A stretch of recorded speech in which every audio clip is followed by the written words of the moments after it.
Oi família, eu sou a Bia, este é o Back to Cast e no episódio de hoje nós vamos falar de muitas coisas.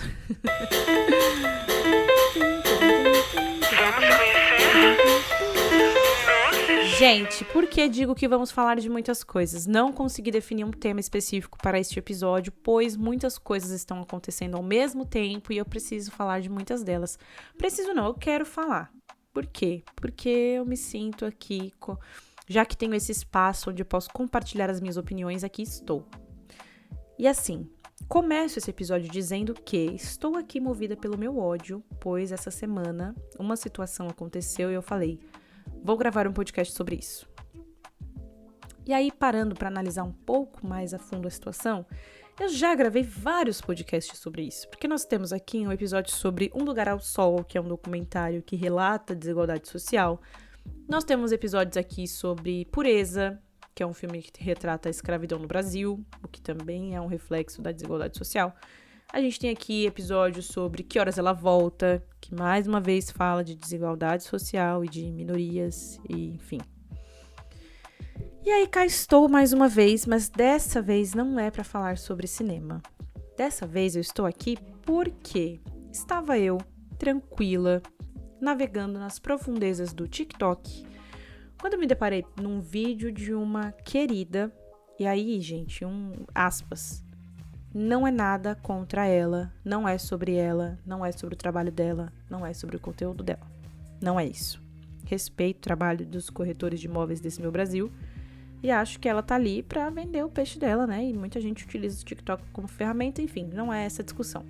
Porém, essa querida, e aí eu peço perdão a vocês porque eu não lembro o arroba dela e não vou procurar, mas ela mostra casas de luxo, faz reviews, não só no TikTok, pelo que eu vi no YouTube também, enfim, mostra casas de milionários, luxuosíssimas, algumas bem cafonas, mas gosto é gosto, e aí ela faz lá os vídeos, mostrando as casas, né? É isso. Se você nunca viu o conteúdo dela no TikTok, parabéns. Se você já viu, parabéns também. E aí, eu sempre vejo os vídeos dela, por isso que aparece ali no meu For You. E todas as vezes que eu vejo esse vídeo, é sempre pra ler os comentários. Por quê? A galera comenta os vídeos assim, nossa, só essa sala é do tamanho da minha casa. Nossa, que não sei o quê. Ai, que só essa piscina paga a minha vida. Ai, porque a porta da casa é do tamanho do meu chifre. Sei lá. Eu fico lendo os comentários, né? E aí, num belo dia, eu tive a infeliz ideia, acho que minha vida estava tranquila demais, eu tive a infeliz ideia de comentar no vídeo, botar pra fora, né, meu sentimento. E eu escrevi, não consigo assistir esses vídeos sem sentir raiva. Gente, pra quê? Aí assim, eu me faço essa pergunta, me olhando no espelho. Pra quê? Não precisava. Realmente eu não precisava ter passado por isso. Eu poderia ter falado em voz alta, sem digitar ali. Mas, burra que fui, escrevi. E aí, gente, minha vida virou um inferno. Isso foi na quarta-feira, se não me engano. Hoje é sexta. A minha vida virou um inferno. Um monte de gente começou a perguntar, ai, a inveja. Ai, porque não sei o quê. Ai, porque desde que o mundo é mundo, existe rico, existe pobre, blá, blá, blá, blá, blá. E aí, gente, é um monte de gente pobre, porque eu vou olhar o perfil das pessoas pra ver quem é que estão defendendo. E é um monte de gente pobre defendendo futilidade de milionário. E aí uma querida, que eu não vou me lembrar o nome dela agora, nem que eu queira, falou assim, eu falei, cara, me dá raiva porque nenhum ser humano precisa disso pra viver. E aí quando eu digo precisa, estou falando de necessidade. Você não tem a necessidade de ter um quarto de 200 metros quadrados. Não existe essa necessidade na sua vida. Não existe. Não importa o que você diga, não importa o que você me fale. Não há ser humano no mundo que necessite, estou falando de necessidade, de um quarto, apenas um quarto, com 200 metros quadrados. E aí eu trago essa reflexão para cá porque recentemente em Campinas, aqui em São Paulo, um prefeito achou de bom tom entregar para pessoas vulneráveis residências com 15 metros quadrados, que não tinha nenhuma janela, como uma moradia. E aí é assim, aceitem e forte abraço. 15 metros quadrados. Se você tiver um pouquinho de noção de espaço, você vai saber que isso é assim, é um corredor, sabe? É menor do que uma sala, não posso dizer que isso é um cômodo. E não era 15 metros um quarto, era 15 metros a casa. A gente está numa situação que, se você é de São Paulo e enxerga, assim, tem um mínimo de senso, você anda pela cidade, você vai ver que tem muita gente, mas muita gente mesmo, em situação de rua, que não tem nem onde morar. E aí, numa quarta-feira, 8 da manhã, eu ler um comentário de uma pessoa me dizer que alguém precisa de uma suíte gigantesca para viver, foi demais, assim. Foi o auge da minha semana. Eu fiquei irritadíssima, eu xinguei a terceira geração dessa pessoa, eu fiquei puta. Porque já passou da hora da galera passar a ter consciência de classe. Passar a entender que a gente vive em um país que menos de 1% da população detém de uma grana que salvaria os outros 99%, tá ligado? E essas são pesquisas, assim, muito recentes mesmo. E aí, quando a gente vê, assim, discussões no Twitter por taxar grandes fortunas, e aí a galera tem um apartamento aqui no Tatuapé e acha que, meu Deus, o governo Lula vai retirar o meu dinheiro. Não, querida, a gente não tá falando de você. Se fecha, tá? Eu recentemente escutei, assim, um boato de que no Brasil uma pessoa que ganha mais de 7 mil reais já é considerada rica. Eu falei, tá explicado. Por que que existe tanto pobre de direita? Tá explicado. A galera ganha 7 mil reais e se acha rica.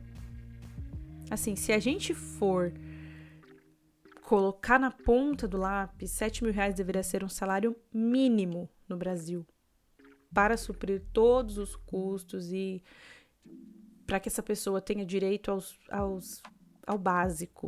Estou falando do básico, que é uma moradia, lazer, educação, saúde, transporte, enfim. 7 mil reais é o que garante para a pessoa o básico. E a galera ganha 7 mil reais e se acha rica.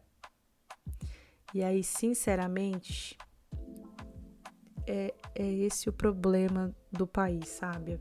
As pessoas precisam começar a enxergar um pouco mais a realidade, a olhar um pouco mais à sua volta, entender que, cara, você pode trabalhar a sua vida inteira guardando todo o seu salário, que você não vai conseguir juntar 40 milhões de reais para comprar uma mansão com uma suíte de 200 metros quadrados. Você entende? É esse o ponto. E aí você perdeu seu tempo defendendo futilidade de milionário na internet, sinceramente. Que falta do que fazer. Ai, mas você também estava lá comentando. Falta do que fazer da minha parte também, não tô me tirando dessa não. Como eu disse, poderia ter só pensado e deslizado meu dedinho pra cima e pular pra um vídeo de Attenzione pickpocket, porque é só isso que tem na timeline, né? Ou é Barbie ou é isso. Mas enfim, poderia ter passado reto, sabe? E aí eu falo pra mim mesma, que falta do que fazer. Mas enfim, a gente precisa ter mais consciência de classe, sabe? A gente precisa entender que é a galera que trabalha que não detém de nada, enquanto tem uma porcentagem mínima de uma galera colocando muita grana no bolso. Enfim, além disso, já que eu falei em Barbie, tem aqui também muita gente pirando no filme da Barbie. E assim, galera, vou dar aqui a minha opinião que ninguém pediu, mais uma vez. Esse episódio inteiro é um compilado de opiniões que ninguém pediu e ninguém se importa. Se você tá aqui ouvindo isso, muito obrigada. Mas vamos lá. Eu achei massa a ideia de ter um filme da Barbie, live action e tudo mais. Assisti todos os filmes da Barbie. Meu favorito é Barbie e as 12 Princesas Bailarinas, porque 12 é o dia do meu aniversário, eu adoro esse número. Informações que ninguém pediu. E eu achei massa a ideia de ter um live action. Ainda não vi e, sinceramente, não vou no cinema ver. Eu vou esperar sair em algum streaming, porque eu pago vários, então não vou gastar dinheiro com ingresso. Vai sair daqui 7 meses? Não tem problema. A hora que tiver na Disney, na Paramount, na HBO, sei lá, eu assisto. Mas já estou vendo muito burburinho na internet de fulano vai assistir, fulano não vai. Ai, porque não sei o que, porque não sei o que lá. E aí, gente, chegou num ponto em que a galera da direita veio se doer por conta do filme. Ai, gente, é entretenimento puro. É um entretenimento puro. Porque você vê uma pessoa fazer um vídeo pra internet dizendo que não gostou do filme porque o filme não está de acordo com os valores cristãos. Meu anjo, vai assistir Esmiliguido. Sabe? Vai assistir sei lá o que crente assiste, gente. Faz tempo que eu saí dessa vida. Sabe? Vai assistir os 10 Mandamentos. É o máximo que eu vou lembrar. Desculpem. Mas assim, como que uma pessoa vai no cinema assistir o filme de uma boneca e acha que neste filme, dessa boneca, vai encontrar os valores de Jesus Cristo? Como que a pessoa pensa isso se nas atitudes do pastor da igreja muitas vezes você não vê os valores de Cristo? Vocês estão entendendo onde eu quero chegar? A pessoa exige de Hollywood valores cristãos, mas não enxerga que tem pastor, que eu não vou nem citar o nome desse desgraçado, que ódio, que tá aí pregando o ódio pra cima e pra baixo, dizendo que Deus odeia isso e aquilo, que tá, sabe, falando muita merda. E não só ele, como outros aí que estão enchendo o bolso de dinheiro e esquece que pra Jesus é mais fácil um camelo passar por um buraco de uma agulha do que um rico entrar no reino dos céus. E nesse homem, a pessoa não enxerga que faltam valores de Cristo. Mas no filme da Barbie, ela quer que esteja lá. Ela quer valores cristãos no filme da Barbie. Você entende? Aí eu falo pra minha psicóloga que eu tô ficando doida. Ela acha que eu tô exagerando, mas é que assim, não consigo não absorver certas coisas. Ai, Aline, desculpa, mas sabe? Como que... Ai, às vezes saber ler custa muito na vida da pessoa, porque você abre a rede social assim, pensando, o que será que está acontecendo no meu país? É isso. Sabe? Aí entra assim vai virando uma nata tão gostosa de comentário por cima de comentário. Chega, ai, não sei nem como descrever. Mas enfim, tô amando o hype do rosa. Acho que as pessoas têm que tomar um pouquinho de cuidado, porque às vezes, né, nada em exagero é bom, mas faz parte. Acho ótimo. Outra coisa que eu ia dizer, hoje, dia 21, dia que eu estou gravando esse episódio, infelizmente perdemos Tony Bennett, que é uma lenda da música. É um cara que eu conheci através da Amy House. E passei a gostar bastante. Eu tenho um gosto, assim, que vai de Calcinha Preta a Tony Bennett, a System of a Down. Outra polêmica, a Sandy falando System of a Down.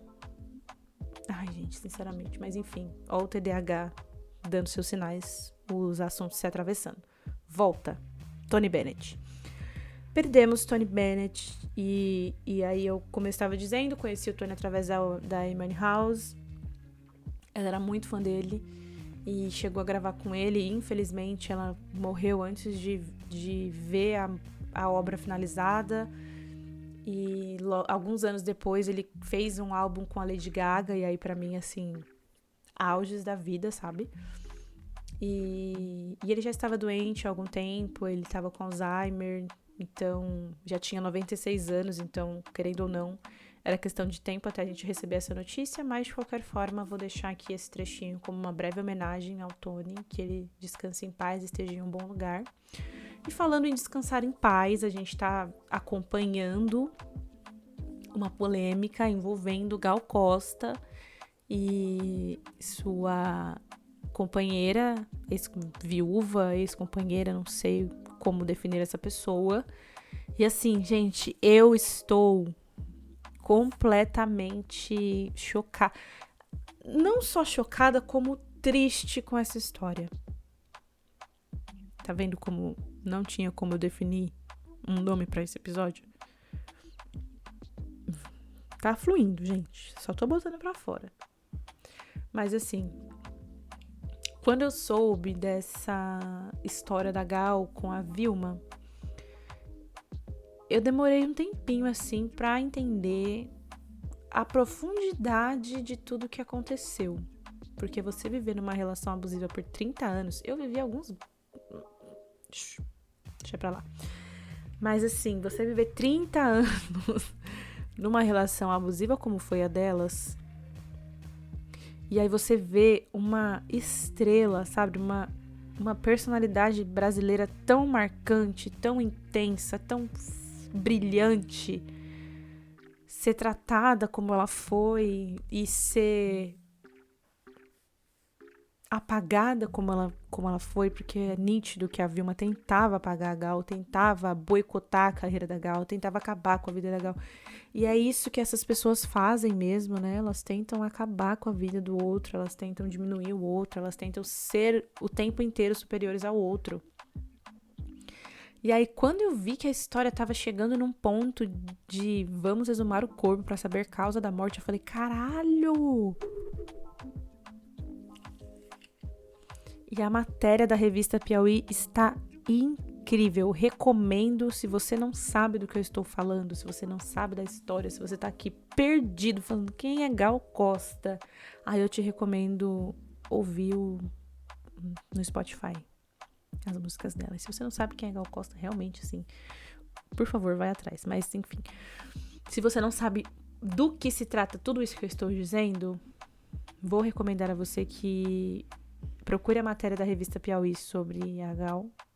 Provavelmente, se você colocar Gal Costa, revista Piauí lá no Google ou no seu buscador preferido, você vai encontrar. E aí, leia.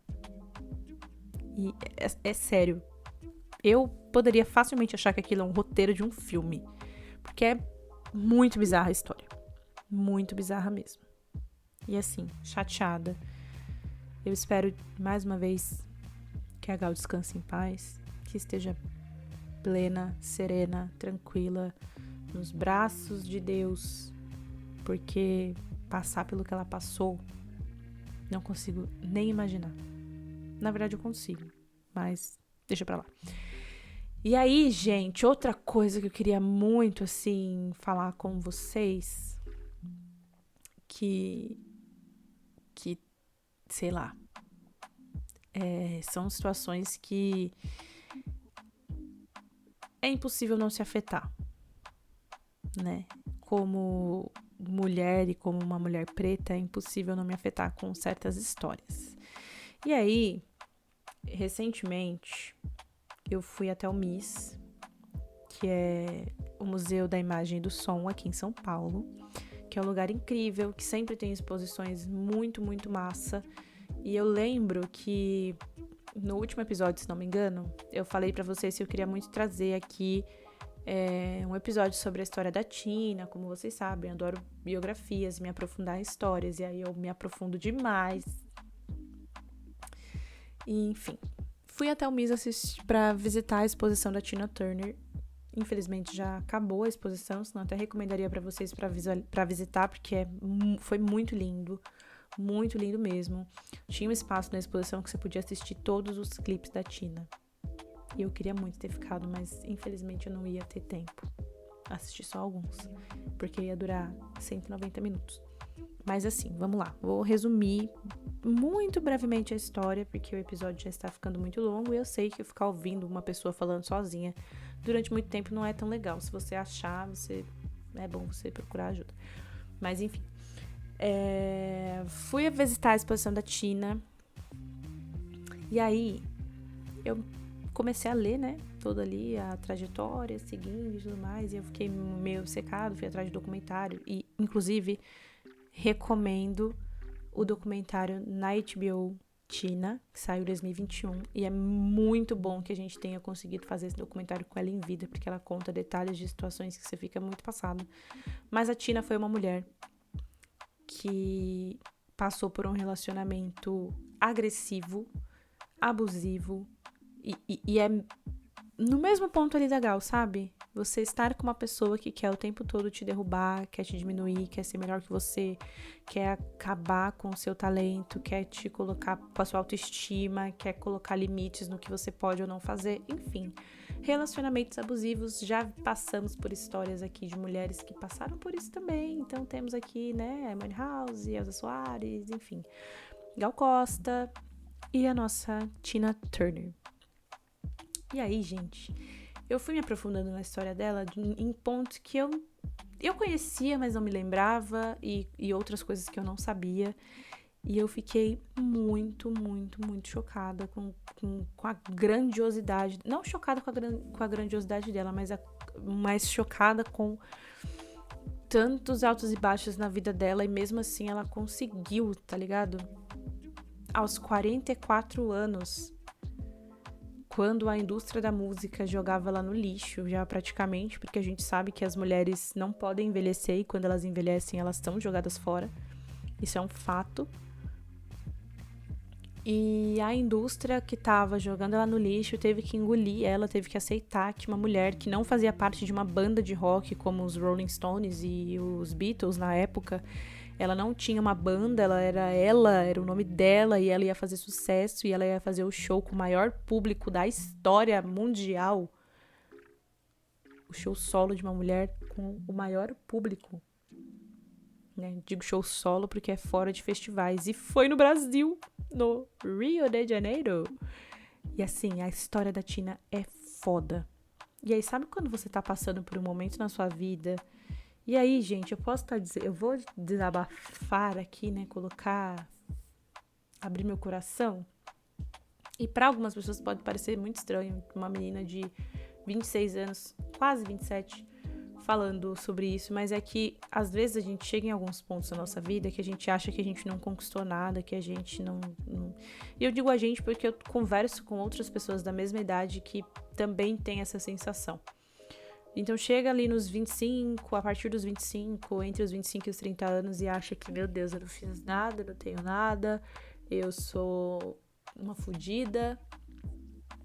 E aí você assistir a história de uma mulher que literalmente apanhou muito na vida, que viveu numa época extremamente racista, não que a gente não esteja vivendo numa época extremamente racista, mas naquela época acredito que fosse um pouquinho pior, que brilhava nos palcos, mas vivia embaixo de soco dentro de casa e que conseguiu se desvencilhar de um macho lixo e se transformar em uma das maiores estrelas mundiais aos 44 anos.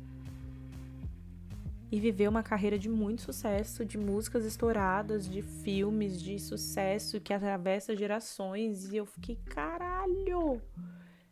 É sobre isso. A gente ainda tem muito tempo. Se assim Deus permitir, se esse for o nosso destino, porque a gente não sabe se estaremos aqui amanhã ou depois, mas se esse for o nosso destino, ainda temos tempo para não se desesperar, para recomeçar, para fazer de novo, para tentar de novo, para começar do zero, mas a gente tem tempo. E a história da Tina me deixou assim muito inspirada, muito mesmo.